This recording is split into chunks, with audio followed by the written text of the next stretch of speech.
With word from the Pentagon that its war on Iran is just getting started, it was missile after missile fired into that country again. From the U.S. president, this assessment so far. We're doing very well.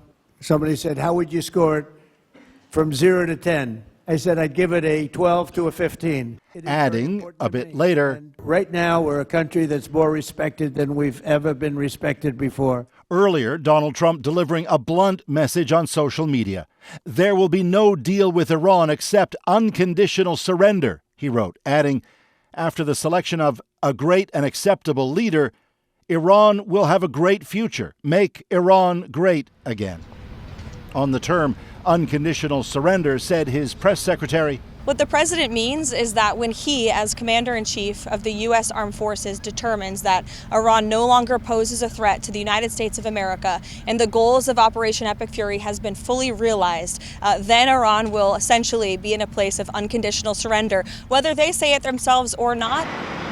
And on whether U.S. forces in the region may be at heightened risk over reports that Russia is passing on intel that could help Iran's military, said Pentagon Chief Pete Hegseth to the CBS program 60 Minutes. We have the best intelligence in the world. We're aware of who's talking to who, why they're talking to him, how accurate that information might be, how we factor that into our battle plans.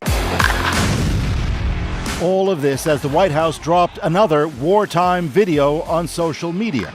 This one depicting Major League ball players smacking home runs, including one against the Blue Jays, intercut with missile strikes. Oh, shit. Here we go again. And this one, sampling the video game Grand Theft Auto and more missile strikes. The president also saying in an interview, Adrian, he now considers Iran, in his words, to be neutered. Okay, so a pretty busy day for Donald Trump, including a meeting, of course, with defense contractors.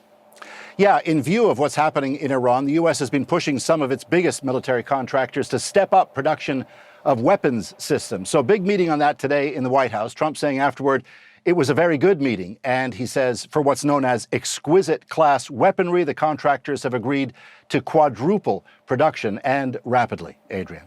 All right, thank you. That is Paul Hunter in Washington tonight.